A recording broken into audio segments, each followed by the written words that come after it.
Welcome, everybody, to another edition of the Winner's Circle Sports Betting Podcast right here on the Winner's Circle Sports Betting channel, sponsored by GamblersWorld.net. My name is Ross Benjamin.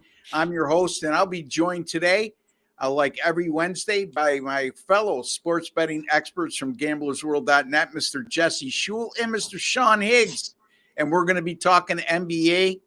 We got two games that we're going to be discussing today, the only two games on the board. It's involving the Miami Heat and Boston Celtics and the New Orleans Pelicans and the Oklahoma City Thunder. Before we get to that, though, just a friendly reminder, folks, if you had not subscribed to our YouTube channel, please take a second to do so and click on that subscribe button. Or if you're on your PC, click that WC logo on the bottom right-hand corner of your page. And it's absolutely free to do so. And also take a second extra and go into your YouTube settings and click on your alert notification bell for the Winner's Circle Sports Betting channel. And you'll be notified immediately upon any of our 5 podcasts going up on our channel. And don't forget to give us a like on our video. And Jesse will remind you of that later on in the show. In any event, Sean, how are you, man? Not too bad. We cashed our little Mavericks here yesterday that we had in the video, and got a 3-0 sweep on my MLB 3-pack. So let's get going here. It's Wednesday, back at it. Hockey, NBA, baseball. We got the NFL draft. Although I don't really jump into the draft props there for the NFL. The Hall of Fame game, I will in August. There's the Texans, baby. I'm going to go under that. Yeah. I'll go. We'll go alternate total down to like a 25 or something. We'll try to get a good payday there. Yeah, it's typically an under, no doubt, and it's always in the low 30s. It seems like is the total. I mean, it's yesterday. I mean, if you looked at the comments on our video yesterday, I had mentioned, and you guys pretty much agreed with me that you got to be careful of overreacting in an NBA playoff series. What you saw in game 1 and what the line is in game 2, because odds makers, in my opinion, and I think you guys agree with me again, you can correct me if I'm wrong, when they do make an abrupt adjustment, it's usually between game 1 and game 2, and it's not because their numbers are askew. Yes, some of it is numbers related, but they're smart enough to know that they base their number partially on public perception of what they saw in game 1. Yet people chimed in and said, I don't know how you could take Dallas in the first half like Sean did yesterday. I don't know how you guys could like Indiana against Milwaukee. I don't care what, if I'm overreacting or not. And lo and behold, anyway, Jesse, your thoughts. Yeah, no, that was a nice winner on the Indiana Pacers team total last night. But even more importantly for me, my 12-1 NBA top play run is now 13-1. Nice. Unfortunately, I didn't hit my baseball, so that perfect 9-0 baseball run is over. And I do have a baseball play going this afternoon, and it's no longer perfect overall with baseball, but perfect 10-0 with my last 10 baseball totals. So we still got perfect runs to test today. And it always feels nice when the chat doesn't like your picks, and they got to eat their words after the end of the results come in. Yeah, I mean, I always put in this hashtag listen to the pros. Guys, this isn't a forum, okay? What you guys have been used to in years past, Sportsbook Forum, where everybody chimes in with their picks. At the end of the day, we welcome your comments, and if you don't agree with us, that's fine. But I laugh at these people who come in. I like this, and this. Well, nobody cares what you like. They're listening to us. Okay, it's our show. We're the pros, and for those of you who would think you're smarter than us, I think a lot of you have calmed that conversation down over the years. So, in any event, folks, Sean Higgs is one of the finest handicappers you'll find anywhere. He's having a nice NBA season, as opposed to the volume he puts forth in a lot of other sports. His NBA, he's been very choosy this year, and he's done very well as a result. I know going into yesterday, you were 30-20, 60%. I don't know how you did yesterday, but fill the folks in. I know you had a winning day. Yeah, so NBA to me, and I said, even we talked about the game ones here. I had 2 games with the Pacers and Mavericks. I had good lines, better lines with the closeouts. End up losing. I find NBA difficult based on how it's just set up with rest, and I'm not sitting around and waiting to these guys to decide. I've got kids in a life. Whether I'm a better or not, it doesn't. No, that'll take my family will take precedence over that nonsense. So I'm gonna. Playoff time, I should be able to bet 2 games out and be all right with that. But yeah, I want to make a comment though about the YouTube comments. At least now they're commenting ahead of time. Yeah, that they like or dislike something, because normally it's after the fact. Like, yeah, I told you, I like that one. What are you guys thinking? Well, I wish I had yesterday's paper. That would be great, so I could have everything ahead of time. They're called result bettors. If you come in ahead of time, that's fine. I don't mind people ahead of time saying I don't like the pick. That's wonderful. That's what the comments are for. I don't agree with you guys on that one. We'll see what happens. We roll the dice. 2 men enter, 1 man leave. It's Thunderdome, right? We're gonna have a winner. But you want to know why that is, Sean? Because they saw game 1 and they felt so comfortable that game 2 was just going to be a rerun. They felt comfortable enough to comment before the game when normally they would wait till after the game. And this is like NFL football betting. You see something on Sunday night or Monday Night Football, or just especially the standalone games, but even on a weekend, you get a result and the sky is falling for that team next week. Oh my goodness, they lost. They looked terrible last week. There's no way they could win in their favor this week. And what happens? Right? Yeah, I think that's where I was going with the don't overreact from game 1 to game 2. But anyway. How many people are betting the Cavaliers tomorrow? Listen, take the Magic minus the 120. Don't think about it. Okay, they look terrible. Just take the Magic tomorrow. They're going to win tomorrow.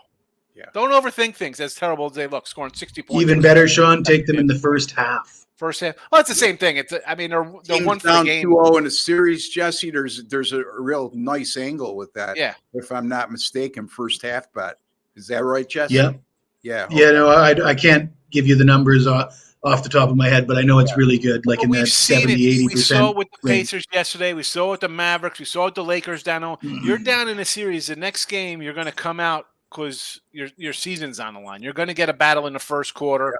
You're going to get in the first half. And if things go awry, it'll be early. Why punish yourself? If they're not showing up, you're going to know 3 minutes into the game when it's 18-4 and you're down at home. It'll be like, wow, all right, we're toast here. Yeah. Take that first. Yeah, if you want to do first half tomorrow with the Magic, I don't mind. I'm taking the Magic all day tomorrow. First quarter, second quarter, first half, full game. There you go. Sean's giving you a heads up already, and that's probably going to be one of his premium paid selections. So that's the advantage of subscribing to our channel here and watching our podcast. Jesse on a nice, great run, 13-1 with his best bets. 10-0 with his Major League, is it totals? Major League Baseball totals? Yeah, baseball totals, and that goes all the way back to last September. Right, in that Major League Baseball overall, he lost his first game in his last 10, still 9-1 with his last 10. Sean off to, Sean is off a terrific day yesterday. If you go to gamblersworld.net and you go to yesterday's plays, 8 of the 10 guys on our site won yesterday. That includes me. I went 2-0. I had both Indiana +1, and I had the total for a 5-unit top play over the 222. And if you were on other sites as well, folks, and unfortunately, we're not offered the option of team totals, but I also had the Indiana Pacers team total, like Jesse did on the show yesterday. I had the Indiana Pacers over their team total of 110.5, which they scored 125. So great day for me yesterday. NBA just continuing to roll, folks. After a little bit of a stumbling block on Monday where I went 0-2, I am now 20-8, dating back to March 19th with my last 28 in the NBA postseason since 2022. And all documented, folks, at several sites, not just at gamblersworld.net. 86-52, which is good for 62%. So NBA totals, by the way, on a great run, 9-0 with my last 9 NBA totals. So Keep an eye on those folks. All right, let's get to the games at hand, boys. Sean, you got the New Orleans and Oklahoma City game right now. Oklahoma City is a 7.5-point favorite. The total 211.5. New Orleans I had in game one, and one of the reasons I cited, even without Zion Williamson, best home or best road record in all of basketball, and they very well could have walked away with a straight up win. They lose by 2, easily cover the 8.5-point underdog number. Now they're 7.5. Sean, what say you? Yeah, and I'm not going to overthink this one. I'm going to come back on the Pelicans again here. They showed in game one, you mentioned them without Zion. They're used to playing without their guy. Yeah. It's not like a team, oh my goodness, he's gone. What are we going to do? He misses games all the time. So the players are used to their roles. They're used to coming in, playing how they play. You're giving me a 7.5 again here. Why wouldn't this game be between 2 and 5 again? It's going to be a close game. And the Thunder, as much as we like the Thunder, I think we said it early on, as good as they are, they're still young. And it sounds stupid of like, well, it's tough for young teams to win and move on and be champions. Well, there is growing pains, whether they're, no matter how good you are, it's tough to just be a young bunch of players that come in and roll through the playoffs versus another kind of young team that's had some adversity of their own. So I'm going to take the points here. A 7.5. Why? I think this game will be another dogfight. As good as the Thunder are, and they're great at home, they're what's there to say? Them, the Nuggets, and T-Wolves were the best record-wise in the West. Very good teams, but too many points. I think these teams it's a little more evenly matched than this number indicates. I don't see the Thunder winning. And I don't see the Pelicans winning by 10, even on their home court. I don't see somebody pulling away. I think these are two pretty good squads, young, talented. Give me the points in a game like this. All right, so Sean likes the New Orleans Pelicans plus the 7.5 in game 2 on the road against the Oklahoma City Thunder. He cites New Orleans' great road record, and he also cites the inexperience of the Oklahoma City Thunder. And boy, the inexperience showed in the way of nerves and uncharacteristic mistakes in game 1, Jesse. I'm going to respectfully disagree with Sean here. I think we're going to see a much better version of the Oklahoma City Thunder. I also look at the fact that they scored 94 points in the opening game of the series. Only the 4th time all season long that Oklahoma City has been held to less than 100 points. The previous 3 times they followed that up by going 3-0 straight up in ATS and winning by around 12 points per game. But it doesn't matter what I think. I'm asking you what your opinion is, Jesse. Well, I like Sean's play. I look at the last game or game 1. New Orleans shoots 38% from the field, and they only lose by 2. You expect them to make improvements on that. I'm not so sure I want to go at the same direction I did with the Pacers game last night, because what I said about the Pacers, they were the highest scoring team in basketball, second fastest pace of play in basketball. And these two teams, before the All-Star break, you could say they were up in that category. But for the last 10, 15 games, maybe 20 games of the regular season, both these teams slowed it right down and increased the defensive intensity. So that low score didn't really come out of nowhere in game 1. That said, I kind of like the New Orleans team total because it's so low. I believe it's like 101.5, something along those lines. You look at games where New Orleans was held below 101.5 points, maybe 2 or 3 of their last 30 or 40, they would have been held below that number. They're down 1-0 in the series, looking to even it up. I think they get over 101.5 points. I think they probably cover, in fact. But that's my opinion, and there you have it. Yeah, just a couple notes as well. Again, it sounds like I'm against these guys. I'm just stating the facts, which I know statistically, that is. I'm not saying these guys are wrong, but keep in mind, Oklahoma City has allowed 92 points or fewer in 3 of their last 4 games. They've held opponents to 38.5% or worse shooting in 4 of their last 5. This is also OKC team 34-8 straight up and 27-15 against the spread at home, with a huge point per game differential at home of plus 12.7 points per game. But again, I think the big question mark here is going to be this is the second game in a row they're playing without Williamson. Is it going to catch up to him tonight? Yes, Sean makes a good point. Williamson, they're used to playing without Williamson over the last couple of years with all his injuries. They got a winning record without Williamson on the road this year, specifically speaking, 6-3. So we'll see. In any event, Jesse has a couple of props for us on Wednesday evening in the game between the Miami, or excuse me, in both games, I should say. So, Jesse, take it away. Well, let's start with the Eastern Conference game. Of course, the Celtics won by 20 in Game 1. I'm looking at player props right now in the playoffs. My strategy is I want to find guys that are averaging like 34 points a game and see if I can bet under in their if they give us a high number for some of these guys, because we can clearly see that the scoring is well down in the playoffs. Yeah. I had a look. I couldn't find any in these two games in particular. I have found some games where I did bet unders, and I couldn't find any good unders, so I had to go overs.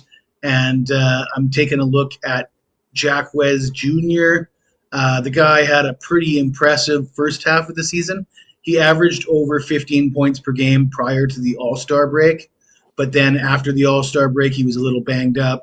He played fewer minutes. Perhaps Jimmy Butler was taking some of the limelight away from him as well during that period. But with Jimmy Butler out, they need somebody to step up. Jacquez Jr., I believe, was tied for the team lead in minutes in Game 1.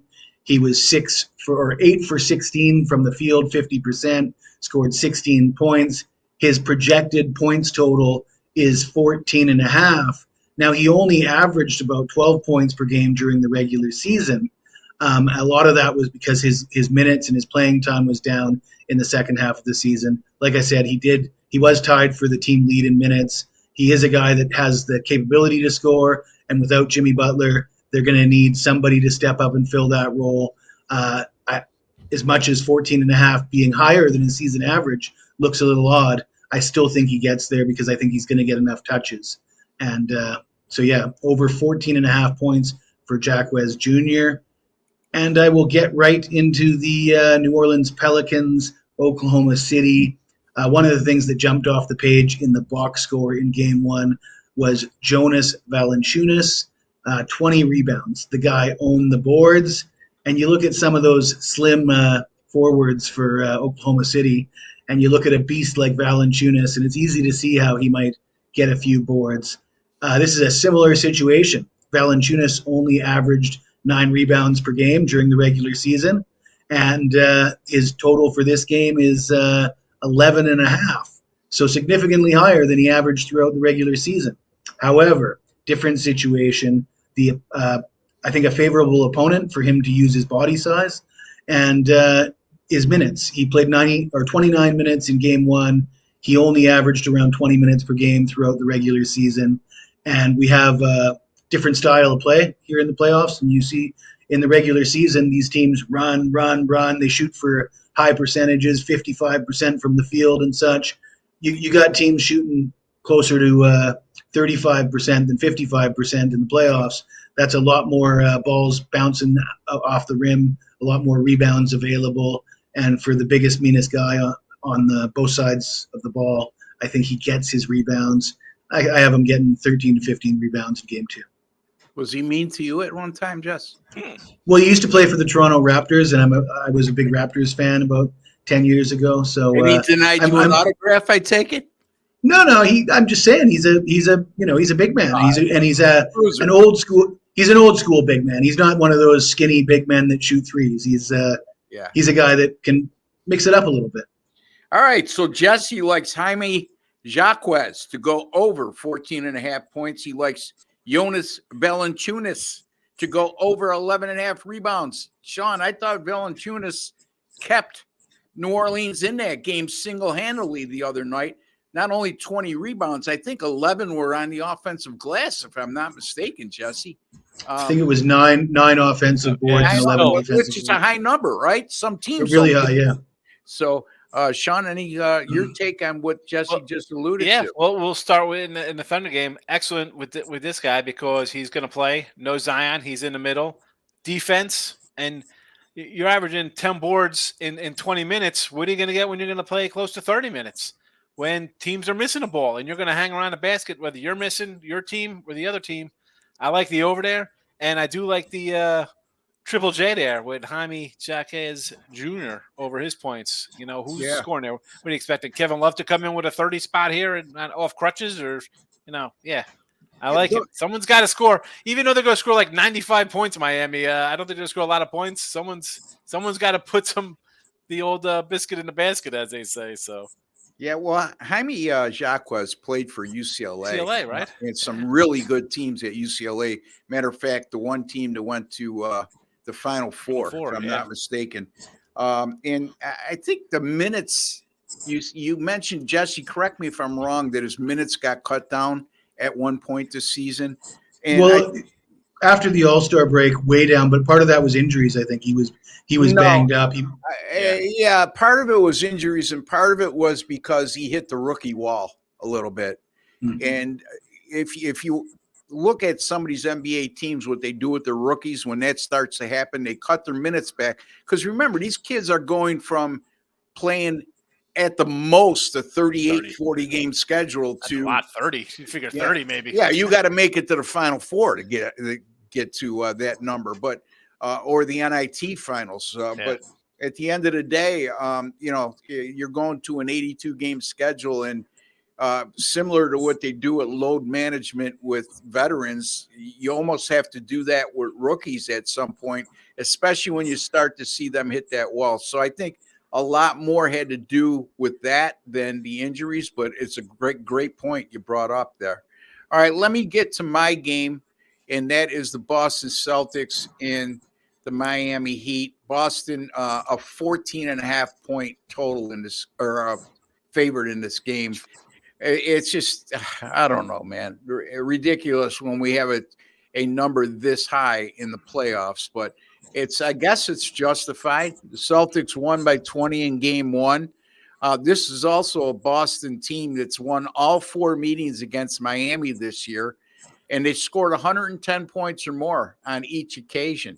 Boston is also averaging 123 points per game at home this season. Their last 5 games, the Celtics have shot 39.4% from beyond the three-point line and averaged 17 makes per contest. Boston has scored 110 points or more 66 of 83 games this year. That's 79.5% of the time. And as a double-digit favorite this year, they're minus 14.5 tonight. They've been a double-digit favorite 33 times this year. They averaged 125 points scored per game in those 33 contests. Here's the other thing to look at when it comes to Boston's team total. If you haven't discovered by now or figured out by now, that's where I'm going with this. Boston in 4 games against Miami this year, not only have they scored 110 points or more, they've shot 82 for 168 from the three-point line. That's 48.8%.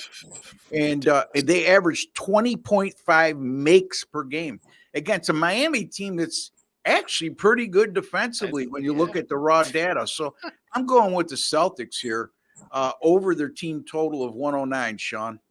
I bet this last night at 108.5. They're home. They're going to come out and score a bunch of points, even if it's a blowout. The bench guys are going to come in, and they'll still keep a starter in there just for poops and giggles, who's going to score a bunch of points. So yeah, how don't they get to 110 here?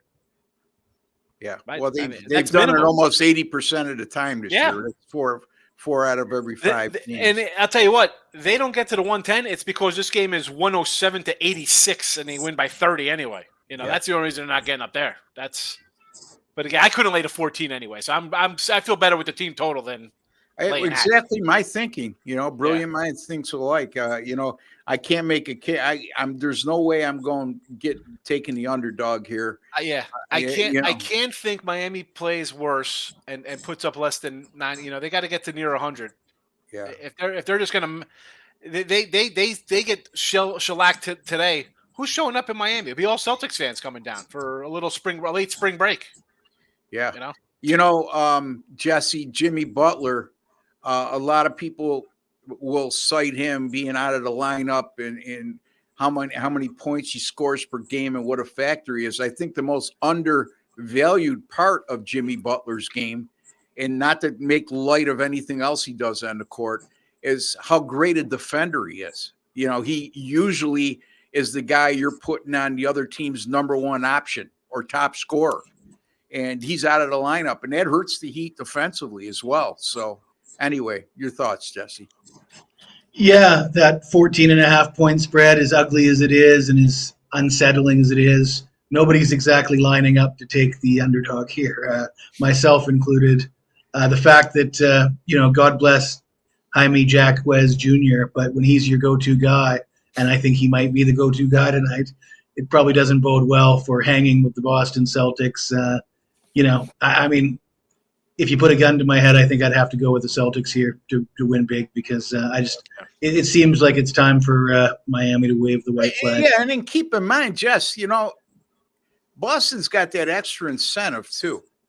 Remember, Miami knocked them out of the playoffs last year in the conference final, if I'm not mistaken.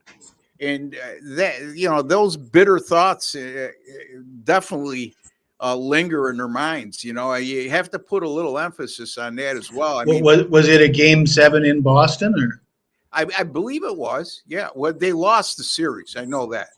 Yeah. I would think that those ill feelings in that terrible feeling of losing that series when you were the conference favorite going in certainly weighs heavily. So, in any event, Sean, any other takes on that? No, Celtics should win. I'm just hoping it's not a debacle with a 66-point performance by Miami, and this is a 101 to 71 kind of game. So yeah, that is the only kind of thing I don't see how. Sean, we're almost better off, and you're right. We're almost better off if Miami presses them a little bit in terms of, when I say press, not full court press or anything like that, but press them comes out a little bit of a fight. Yeah, exactly. I'll tell you what, I still like the Celtics for first quarter. I think 4.5. I think they want to come out and make a statement and, jump out early. Take their will away right away. Yeah. Yeah. Yeah. But on the same token, that Miami's going to have to battle back a little bit and still put up something. Celtics are really good. They write the score. They own the East. I don't think there's anybody really giving them a battle here. All right, Boston over their team total of 109 from yours truly. New Orleans plus 7.5 as an underdog at Oklahoma City from Sean Higgs. Jesse has two prop plays for us, and Jesse's very good at props, folks. Jaime Jaquez of the Miami Heat over 14.5 points, and Jonas Valanciunas of the New Orleans Pelicans over 11.5 rebounds. Those are our picks for Wednesday, the 24th. 4-1-1 so far this week with our free picks. So let's keep it going, boys. Jesse, there's a like button right underneath. Smash that like button. Smash that like button, folks. Just a small token of your appreciation for the time, work, and effort we put in to bringing you a quality podcast each and every day. And our theme has always been, is still, and will continue to be, we want to make you a smarter sports bettor today than you were yesterday. Don't forget to subscribe to our YouTube channel. It's absolutely free. Hit that subscribe button. I will be back tomorrow with Doug Upstone and Chip Chirimbus. We'll be discussing more NBA playoff action. Jesse and Sean will be back with us on our live show Friday at 1 p.m. Eastern time. You don't want to miss that, folks, as you're able to chime in with your questions and comments, and we'll get back to each and every one of you, time permitting. So that'll be 1 p.m. Friday. On top of that, we'll have 3 NBA free picks for you on Friday's card as well. So until then, for Sean Higgs, Jesse Schule, and Ross Benjamin, take care and God bless, folks.